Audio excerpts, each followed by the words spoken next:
Another week of Behind the Brush as we get ready to paint the town right here. It is the Southwest Florida art scene. I'm your host, Rick Vasky. Along with me, always, Cesar Aguilera. And how long have you spent in your life of people trying to spell your name properly? It's been 98 years. I still don't actually believe that people don't even take a stab at spelling anything anymore in this world. But every week we love to do this. We paint on the scene that we call the Southwest Florida art scene. And we've got some great guests that we've already had in here over the past couple weeks. We talked to Devin down at the Sidney Byrne Art and Davis Center down there. And has people been talking about her episode? Yeah, it's been great. Devin was pretty excited to see it online. So, yeah. Yeah. And Neil Vols from the Alliance from the Arts was in here, and he just loved his show. I mean, he was actually going out and telling people, you got to listen to this. So it's been great. And this coming week, we had Juliana Vasari, and she did amazing. So now it's, we talked to all these directors, and next week after we speak to our guest this week, we got the brand new director of the Fort Myers Art Festival, which is going to be great to find out. I think they've already started to make some changes. They made some changes in the staff. They got some ways for local artists to get involved. So we're going to be talking to Juan and diving in behind the brush of the Fort Myers Art Fest, which will be very exciting. But this week, a great friend, and thank you so much because I'll never forget my birthday party that was at your gallery. A great local artist who's made the scene, Juli Bobman. Thanks for being here. Thank you for having me. And Juli, you're a local. You grew up here? I grew up here. I moved. Well, actually, my family moved down when I was 16. So I lived literally just a few houses away from where you are right now, and I went to Fort Myers High my junior and senior year. Oh my gosh! That no one ever says they're actually from Fort Myers, right? Well, I mean, it's a great place to be from. Yeah. Growing up on the beach, it's fabulous. And did you stay here your whole life then? I went away for a few years to go to school and then came back after school. Okay. So I went up to Ringling in Sarasota, so it wasn't really that far away. You went to the school at Ringling? Yes. That's pretty cool. What did you go to school there for? I went for graphic design, fine arts graphic design. Wow. So, and that was back in the days before computers had anything to do with art and design. So it was basically an Etch-a-Sketch? It was, let's put it this way, it was like Microsoft Paint, a little less than. Is the school as cool as they painted, or is just... Oh, it was cool. It was cool. It was really a great creative place to be at that time. I'm sure it always is. We get a bunch of creatives together, and you never know what's going to ensue. It's always trouble. Yeah, That's absolutely. pretty much how we started this entire show, really. Yeah. Well, you get the creatives together. You start saying, "I wonder what would happen if." Yeah, and then and that's where it starts. Yeah. So is that what your history in art? Mm-hmm. Whatever got you into it? How long have you been into the art scenes? What influenced you? Where did it all start for you? Oh, gosh. I was born this way. My earliest memories, being a middle child, how you're kind of forgotten about. So I would sit alone in my room and look at books. And look at pictures. And some of my favorite books were illustrated by N.C. Wyeth or Maxfield Parrish, some of the great illustrators from the early 1900s.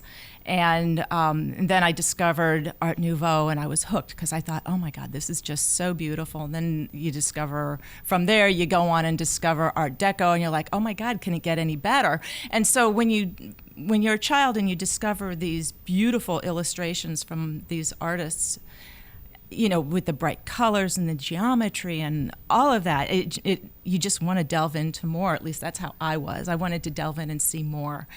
And, to this day, I still will go up to Philadelphia and go to the N.C. Wyeth Museum up there and go to the different museums and see all these people. And it's exciting for me. Yeah. That is. And so would you say there is a certain style that you personally gravitate towards? For my own stuff Even that in I just do, your own passion? No, just what you enjoy. I tend to go for that illustration style. I love it. Yeah. A lot of it, like Maxfield Parrish, for example, he was known for creating a color called Parish Blue, which is just this incredible blue color that only he did. And it didn't hold up well because of the process that he used. But the color was this unbelievably vibrant, gorgeous blue that you see in the sky in the morning when the sun is rising. Yeah. So Like a cobalt. yeah, it's in that family. Yeah. Definitely in that family, and it's just beautiful stuff. And when you see it in person, it's even better because these are not small illustrations, they're very large. Yeah. And mural style, some of them. Very good. Yeah. And how did you run across this guy over here? Oh, this guy over here. Well, he used to ride his bike by my studio every morning. Wouldn't you say? Actually, that's not the first time. The first time I met you was at the Alliance for the Arts at a fundraiser. Yes, and we were playing that game. I forgot the name of that game with the cards. Trivial Pursuit? No, it wasn't that one. It was Poker. It's that Against Humanity. Yes, What's the name? Cards Against Humanity. Oh, Cards Against Humanity. I can only imagine some of the things that were spouted out in that game. That's quite. That's the first time you met him? Yeah. Oh, yeah. And Yeah. you were probably like, I kind of like this guy. He's Oh, definitely- absolutely. I was like, he's my style. Totally too my funny. style. Yeah, everybody trying to be proper in that situation, and then I find something that is weird too. Yeah. Well, it was that fundraiser over at the Alliance for the Arts. And they had that card room set up where we were playing Cards Against Humanity. And yeah, you could get a little raunchy, and that was good. Yeah, Yeah. absolutely. That's fun. Oh, yeah. And, okay, so let's just, before we dive back any too further, but you then, the first time I met you was when you opened up your gallery. Yep. Right behind the Buddha bar on McGregor, and it was called Behind the Buddha. Yes. What a great name. It's a great name. Now, prior to that, what was before we jump into that, what was your actual track inside of your art career, your art endeavors? Well, my art career, when I graduated, I actually went into jewelry design. Oh, and wow. I interned with a jeweler who was one of the national De Beers jewelers directly out of school. And I learned a lot about diamonds and gemstones. I worked in 18-karat gold setting diamonds, doing all of that. It was a lot of fun. My hands were trashed, but I didn't care. It was great. That is an art. Yeah, it really was. And after I interned there, I went and worked for another jeweler in Sarasota and learned more about the design end of that. So, when I was in school, I remember my teachers always saying, if you're an artist, a designer, you can design anything. Yeah. And if you can draw, you can design anything. If you have it in your head, and you can, as long as you know how to draw it and figure out how to put it in production, you can make it work. And so jewelry design came pretty naturally, and I loved it. And then I got married and had children. Aw. How many children? I have 2 kids. Okay. And so the artwork went on the back burner. Okay. As it does for many. As it does for many. But I did keep my little toe in it. I would take an occasional class over at the Alliance for the Arts and, just keep my skills up because I figured one day I would need them. And then, of course, when you're volunteering, you volunteer mom, you do, the invitations and all of that fun stuff. Yeah. So that's, that just helped set me up for where I am now. So kids are off. I'm empty nester, dove right back into life drawing big time. Yeah. And then the pandemic hit, and that's when I opened up Behind the Buddha. Yeah, that was such an amazing thing because for me, it was just a brand new concept to this area. Yeah. Has it been done before? Because I've never seen this. No, this was done. I had to do this for my own sanity because when we started locking down and everything, I said to my husband, there's just no way that I can lock down. I can't be that person. So I opened it, and I guess for the first couple months, it was pretty quiet in there. And then suddenly, one by one, people would Word find their way spreads. in. And they would wear a mask. And I told them they didn't have to if they didn't want to, that I didn't care. And whatever they were comfortable doing. And one by one, the masks came off. And we all got COVID all around the same time. And... And then now we were a pod. And, and then Cesar showed up because I would see him riding his bike past every day. And so I would kind of go to the door and wave at him. And eventually he walked in and said, I think the first time I walked in was for Easy's art show. yes. And then I learned that you guys do the live drawing. Yes. Yeah, so let's explain what live drawing is. Yes. So life drawing, we draw nude models from life. Okay, so I would have a model come in, and there's a lot of misconceptions about life drawing. Some people will think that it's, provocative sexually, which it is absolutely not. Right. That's kind of, unless you actually have a special showing and your artists know that that's what's going to be, but generally, no, not at all. The whole point is not to sexualize it. Right. We're there to draw the human form. It is not an easy thing to do. You really have to concentrate and be in the moment. Yeah. And understand what you're doing. And when you're doing this, you're looking at light and shadow. You're looking how the shadow and the light falls over each curve of the body and understanding that. Because when people come in and they've never drawn before, they'll get an outline of the body, but they don't understand the shadows. In fact, many of them don't even see. Wouldn't you agree with that? A lot of them don't even see the shadow, or they know there's a shadow there, but they don't understand the why the shadow is the shape that it is. Yeah, I think they don't see the little shapes and see the whole thing as one thing, and that's when they get intimidating. Instead of seeing just the little sections. Exactly. And the thing is understanding all those little shapes, all the nuances. That's what brings your drawing to life and gives it that sense of reality. So you're looking at how light is, say, I have light coming from this side of my face and it's going over my nose. Now, you've seen this in photography all the time where there's that little triangle right there on your cheek. Yeah. Okay. That is understanding, that triangle is understanding the shape of the nose. It's a cast shadow shape of the nose, okay, that's going on your cheek, but then your cheek has another curve. So it's going to follow the curve of the nose, but then also the curve of the cheek. And then how the cheek curves this way, the light's going to stop moving on it. So there are all of these little nuances in play that over time and practice. Yeah, the depth, it creates depth. Absolutely. It's not just a cartoon. Right. Right, and not two-dimensional. It's beyond three-dimensional. Exactly. Yeah. It becomes sculptural. Yeah. And how we portray it, each artist shows it a little bit differently because each artist has a different hand style. I mean, if you think about it, look at his art, look at my art. When we're drawing the same person, he has different handwriting than I have. Right. He has a whole different signature. Okay, and that's the beauty of it because you get people in there, some are brand new and some have been doing this for 40 years. And the people who have been doing it 30, 40 years, we've developed a style, and it's a handwriting, it's a signature, and it's part of what just comes naturally from us. Yeah. And it is constantly evolving and changing because one day you'll be in there drawing and say, oh my God, I never saw that type of shadow before. I never saw it in this way. Wouldn't you ever notice that? Those little things, you're like, I never saw that. The light's different this way. That's another great thing of the group is you learn something every single time. Absolutely.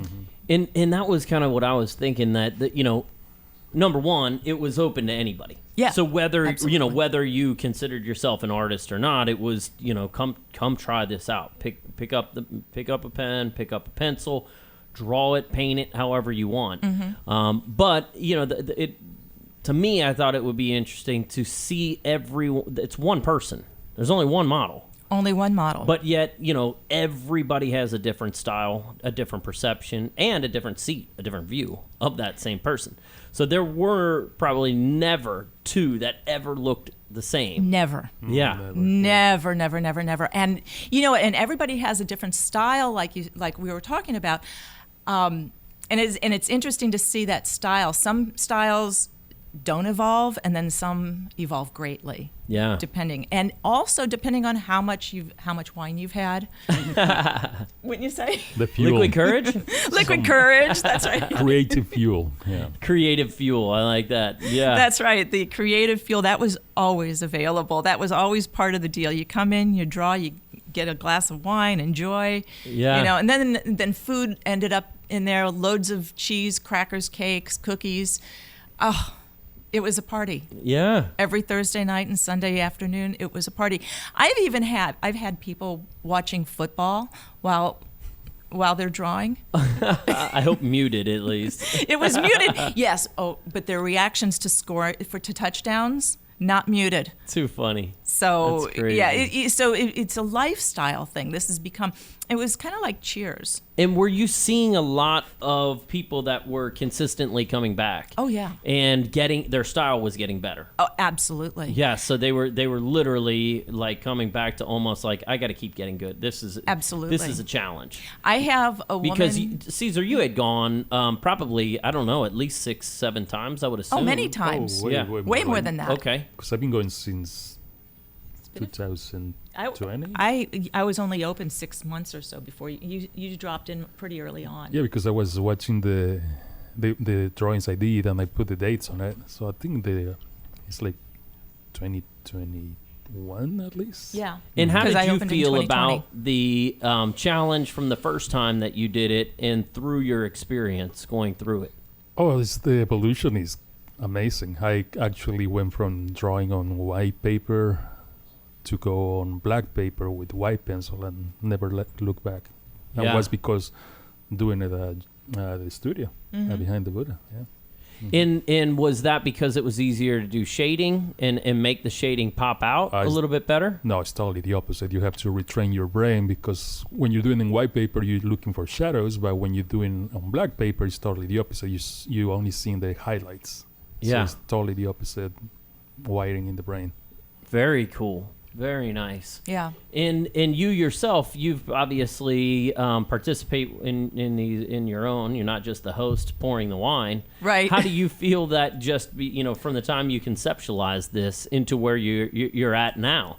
Do you feel that even your own self has evolved in this? Absolutely. Absolutely. My drawing has definitely become sharper, and it's great. But what I wanted to say is, it's great to know how to draw, and it's great to know the nuances and be able to do that. But as an art form, it's not an art form that typically sells. I mean, you can't go out to Tower Gallery and see nudes. I mean, that's just not what people buy. Yeah.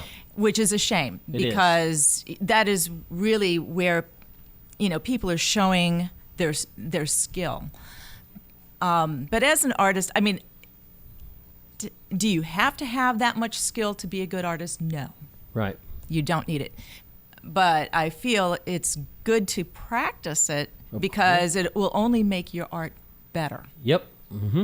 Okay. Remember Memorex, or not Memorex, there was a BSAF, there was a commercial. We don't make the whatever it is, but what we make it better. Yeah. It's kind of like that. So it's well, every band, every great sports team, they still have to go to practice. Absolutely. They don't just, I mean, if they literally tried to win the Super Bowl with their practice, Right. they'd have been destroyed. Right. They have to go to the practice. So this is a great way to expand your current skills. So a lot of people, Right. I think, I won't say that, I think everybody somewhat gets stuck into a path. Yeah. And to, like you were saying, this teaches you the different ways to see things, the different experience of it all, and the depth of it, the perception, the depth perception and the shadowing.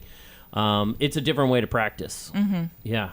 Absolutely, and I think it's also not only is it skill building, but it's also community building. Yeah. Because I have a community of artists who enjoy coming to Life Drawing, and we've gotten to know each other so well and respect each other that I can go up to anybody. I'll go up to Cesar. What's wrong? What do you see? What's not working with this? Where is it that I'm missing something? Mm-hmm. And and they can take a minute, look back, and say, yeah, maybe the light, maybe you didn't get the shadow right over here, or maybe the proportion is off, or your angle is off, whatever. we've come to that closeness where we can say we respect each other, and we can ask them for help if we need it, which is a nice thing. Right. Because, we've become a community, and we help each other. We help each other get better. Right. So you've moved from behind the Buddha. Yes. And you are now down at the Alliance for the Arts. Yes. Which is amazing. Yes. So I host Life Drawing Lounge. And well, yes, but I remember, if I can interject in there, the nude Turnals, the show that they had, where you were painting, you and Brian were painting the live art on people, and your actual paint class was packed. It was so much fun. I mean, people were just lined up out the door to get in, and I mean, there had to have been at least maybe 30 easels in there, and people were like watching. That was just an amazing event. For what you do, right? At the and Alliance. These were people who had never drawn before. Yeah, these were people who had never had this experience before. Say that they were going in. Cesar painted painted the models, and they were neon, as I recall. Yeah. UV light. UV light. UV paint, so I had a black light in there as well. So they looked really cool up on the stage, and it was exciting. People who've never done this before. They picked up I had color pastels so that they could bring in some of the color in there. They could get very creative if they wanted to, and there was really some interesting stuff that came out of that night. Yeah, it was amazing to walk into that room. Because everybody was just in it. People were watching other people paint, and they were like, I want to do it. Yeah. So it really was drawing people in. I mean, I love just going in there because people that had no idea what it even was, right, were picking up, brushes, and helping other people that were already doing it. They were doing it as a group. I saw 3 girls that were doing it together. They're like, let me do it. Everybody was having so much fun. That was a great time. I always enjoy. That was the second time I did that with the Alliance for the Arts, and the whole idea is to build that program there. I would love to continue to build that program. They do have another life drawing teacher there who teaches on Wednesdays. He does a beautiful job teaching, excellent teacher, and but not everybody wants to go to a class that's instructed. Some people just want to chill out and listen to music and paint whoever's there. Exactly. Yeah. So, and I find that music is really helpful. I know that a certain person next to me really likes the band ABBA, so I make sure that ABBA's playing. Lies. It's inspiring. It really Absolutely. is. I make sure the playlist is varied. Yeah. You never know what's going to pop up on it. Yeah, it's interesting to see how also the music affects you, what you're drawing too. If Absolutely. the music annoys you, the drawing might come ugly. It just depends. Yeah, there are times when I have to change the music. I mean, if you get some of that Alone Naturally going on, the song I'm talking about? Mm-hmm. That goes, no more. Yep. That is like hit the button, make it go away. Yeah, skip, next. Yep, no, next one. Yeah. Because you never know what's going to pop up. Right. So... But no, music is really important, I feel. Yeah. And now I do life drawing when I'm in Philadelphia, and I do it at a really great place up there, but there is no music. Yeah. None. Oof. Just That's silence. tough, yeah.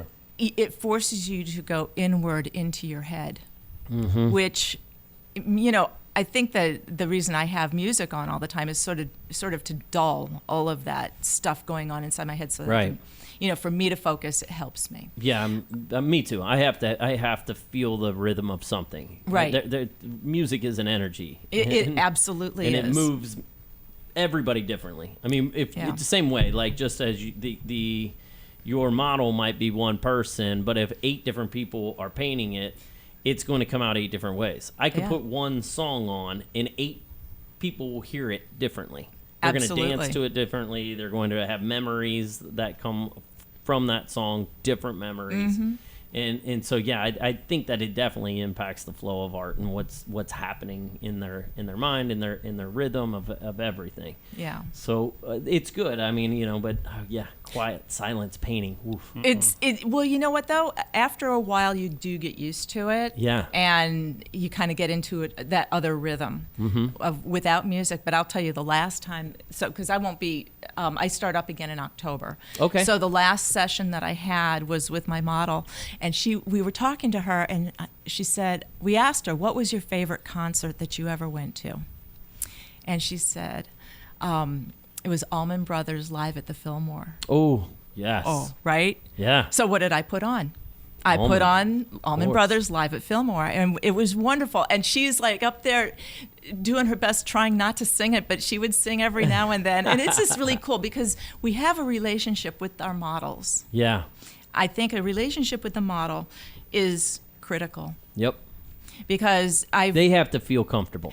Not only do they have to feel comfortable, as an artist, as an artist, you're trying to connect. And you're going into their spirit, into their soul, into who they are. They're not, a basketball on display. This is a human being. Yep. Okay. And the human being, now I have most models, they're just up there being that basketball on a stage. Right. Not talking. And usually the drawings of them are, they're good. But when you have a model that you connect with, and you can have a conversation with, and a laugh with, and a glass of wine with, and you know this person, there is an intimacy there. Yeah. Okay. And your drawing of that person, it changes, and it becomes more of that person. You become, it's more delicate maybe, or more of who that person really is. Yeah, you're not painting the bowl of fruit. You're painting the emotion that they show, their energy that they bring. Absolutely. And the spirit that they're holding. Absolutely. Yeah. I think that's when it becomes so beautiful. Yeah. Because you're grabbing that. I don't know if you've ever felt that with any of the models. You know the models. I mean, so do you ever feel that when you're drawing any of the models? Oh, yeah, there's definitely the favorite ones because, it has that spirit, the personality that you can capture that. Yeah. And that's everything. And maybe and it's hard to sell that. I mean, how does one say, yeah, this model, she is just, if the artist is not there to explain that relationship, it's just a nude body. Right. So yeah. Yeah. So you're taking the summer off and be back in October. Be back in October. You can obviously go. We're going to have some great of your actual pieces, not just those up in the digital gallery at beyondthebrush.art, and then you'll be able to listen to this interview as well. But following you, Instagram, of course, we'll link to that. And how do people keep up with or book? Do they have to go to the Alliance to book? You can book through the Alliance, but my situation is a walk-in, so walk-ins are welcome. You can come in, and you just plunk $20 in the little donation thing, and you can sit down and draw. That's fantastic. So, the whole idea is to keep it very affordable and walk-in, because not everybody wants to go for a whole, all 4 sessions for the month. They don't want to pay by the month, but if they know that X is modeling, then they're like, oh, I'm going to go, I want to draw her today, and put money in, and there you go. You can also pay online. But I try to keep it really simple. Yeah, keep it simple. That's right. Great. Keep it simple. Yeah. Keep it affordable for people. That's the most important thing, because I want to keep it accessible. Well, we are going to keep everybody updated on when you're able to do this again, because it's an amazing experience. If you've never done it, if you are an artist, push yourself beyond where you are. Get out and do. This is like going to practice. Yep. Right. And you're going to enjoy it because you said it. It's a great sense of community. It's a great group that always comes. Everybody has a great time. Push yourself beyond if you are an artist. If you've never done this before, again, push yourself beyond your own comfort zone. I think a lot of people would see this life and they were like, oh, wait, they're going to be naked? Oh, my goodness. I don't know if I can handle that. No, grow up. right? Like, Absolutely. push yourself outside of your own Look, comfort zone. I remember my first time too. Yeah. and get out and support this. Julie Bobman, thank you so much. Thank you so much for for having being me. here and getting behind the brush with us. Cesar, anything else that you want to add to this? Like Julie was saying, you know, these pieces are not the most commercial pieces, but actually I'm going to have an exhibition next year in May with all these sketches and drawings. Oh, Because fantastic. some of the pieces are just fantastic, and it's really hard to show them anywhere. So May next year, there's going to be an exhibition just about. Oh, I this. love it. That's fantastic. Plus, Julie has 3 pieces that got accepted in the exhibition opening Thank this you. Friday, June 6th at the Sidney Burn Davis Art Center. Thank you. So you can see her art. there. Very good. And how long does that show run? The exhibition runs until the end of the month, the 26th. Okay, good. Yeah. Very good. That's awesome. Down at the Sidney Burn Davis Art Center. And Absolutely. you got 3 pieces in it. Yeah. Woo, that's amazing. One, you can actually be part of the art. It's Yeah. a chair. That's right. It's interactive. It is? Ooh, that's a little teaser. I like it. Well, get out and support the arts, and we will keep you posted on this. And I'm sure the Alliance is probably going to be doing that. What was it called? Nude Nocturnals, or what was it? Yeah. Yeah, it the was nude nocturnal. Yeah. Yeah, and Nude Nocturne, yeah. That show was awesome, and I'm sure they're going to be bringing that back. And so hopefully, you know, if you see that show, we'll be promoting and talking about that show. Absolutely. But get in there and do it that night. Thank you guys so much for being here, and we are going to be painting the town. I believe, next week we're going to be talking to Juan from Art Fest and finding about what's going on. I know Art Fest isn't until next February. However, they also are doing Art Fest out at Babcock Ranch. We're going to find out about that and all the fun things. So we love to paint the town. We love that you support us. So go to beyondthebrush.art. Keep up with all the artists, all the events, and buy and support local art. And get out there and keep painting the town.